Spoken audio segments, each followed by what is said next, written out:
सीता जी का पता लगा करके चले आते हैं तो मर्यादा पुरुषोत्तम श्री राम ही उनकी बड़ाई करने लगते हैं। तो उस समय हनुमान जी के मुंह से एक शब्द निकलता है और शायद अगर उस लाइन को हम लोग अपने जीवन में उतार लें तो हम लोगों का जीवन धन्य हो जाएगा। जब प्रभु श्री राम उनकी बड़ाई करने लगते हैं तो हनुमान कहते हैं कि सो सब तव प्रताप रघुराई, अनाथन कछु मोरे प्रभुताई। हमको भी अपने जीवन में देखना पड़ेगा कि अगर हम प्रभु का कार्य कर पा रहे हैं तो प्रभु कहीं ना कहीं से हमारे ऊपर कृपा किया हुआ है, हमें एक अवसर दिया कि हम ये सारे कार्य कर पा रहे हैं। और हनुमान जी आगे कहते हैं कि जब भक्त अच्छा कार्य करता है, भगवत कार्य करता है, तो उसके जीवन में कुछ समस्याएं भी आती हैं। तो उस समय आपको यह मानकर चलना पड़ेगा कि जो भी समस्याएं वो मेरी नहीं है, ये रघुवीर की समस्या है। आगे कहते हैं कि मोहिन कछो बांध से कर लाजा, अकेले चाह होने जे प्रभु कर काजा। तो हम प्रभु का कार्य कर रहे हैं, कहते हैं अगर हम बांध भी दिए गए हैं तो मेरे इसमें न कोई इज्जत है न कोई बेइज्जती है, ये तो प्रभु जाने। हम तो प्रभु के कार्य के लिए चले आए हैं, इसलिए हमारा कोई यहाँ न सम्मान है न कोई बेइज्जती है, ये सारी चीज प्रभु का है। तो हम भक्तों को भी यही सब सोचना पड़ेगा, जानना पड़ेगा, हनुमान जी की बातों को, उनके सिद्धांतों को अपने जीवन में उतारना पड़ेगा। और आज हम ये देख रहे हैं कि यहाँ पर संतों का मिलन हो गया है, और जब संतों का मिलन हो जाता है शिवम जी तो एक विशेष आनंद है। और राम सूरदास जी महाराज का एक लाइन है कि जब संत मिलन हो जाए,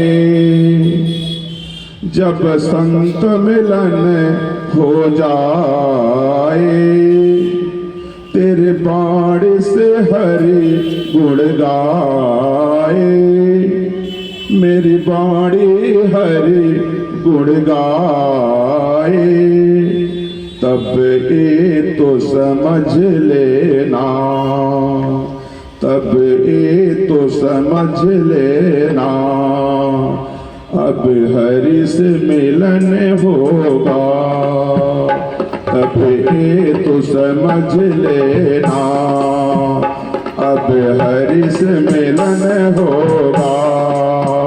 जब संत मिलन हो जाए, तेरी बाड़े हरि गुण गाए, तब ये तो समझ लेना, अब हरि से मिलन होगा, अब हरि से मिलन होगा। तो सज्जनों, आज जो यहाँ का माहौल बना हुआ है और आप सभी भक्तगण निश्चित रूप से आपके अंदर प्रभु की कृपा हो गई है, और उनकी कृपा है तभी आप यहाँ आए हुए हैं। इसलिए हम आप सभी के अंदर देवी और देवता का दर्शन कर रहे हैं। मैं पुनः आपका अभिनंदन करता हूँ, स्वागत करता हूँ। और एक बात अंत में कहते कहते कि जो गौ माता है हमारी, जिनके बारे में जो वैज्ञानिक कथा है, गौ भागवत कथा, जो हम आजकल पूरे देश में लगभग कह रहे हैं, तो आपको ये भी जानने की आवश्यकता है कि गाय के पूंछ में हनुमान जी का वास होता है, गाय के पूंछ में हनुमान जी का वास होता है।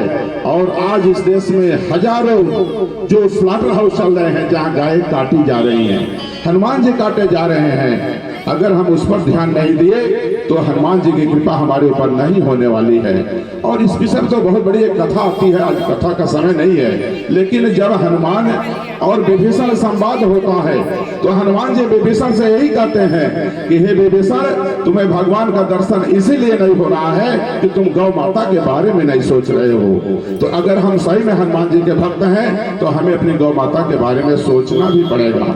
और आज महंत राजन दास जी अपने पूरे टीम के साथ एक निर्णय लिए हैं कि अगर हम गाय की सेवा नहीं कर सकते हैं तो गाय का जो उत्पाद है, गाय के गोबर गोमूत्र, उसके घी दूध दही से जो सामान बनते हैं, हमें उसको अपने जीवन में उतारना पड़ेगा। और आज इसी निमित्त गौशाला से, जो श्री कृष्ण गौशाला है, वहाँ से गोबर घी की अगरबत्ती और गोमूत्र फिनाइल ये हाल मंगाए हुए हैं। तो हम ये भी चाहेंगे कि अगर हनुमान जी का सही में सानिध्य लेना है तो आप इसको भी अपने जीवन में उतारें कि हम अगर गौ माता की सेवा नहीं कर पा रहे हैं तो अगर गौ उत्पाद का प्रयोग करेंगे तो वो भी जो सेवा कर रहा है कहीं न कहीं से उसका सहयोग होगा, निश्चित रूप से आपका जीवन धन्य हो जाएगा। बहुत ने कुछ बढ़ते हुए चूंकि माहौल एक अच्छा बना हुआ है और मैं इसमें कहीं से बाधक नहीं बनना चाहता हूं और सभी भक्तों का, पूरे मैनेजमेंट का एक बार पुनः अभिनंदन करता हूं, स्वागत करता हूं, वंदे करता हूं। बहुत बहुत धन्यवाद। वंदे मातरम। जय हिंद, जय गौ माता।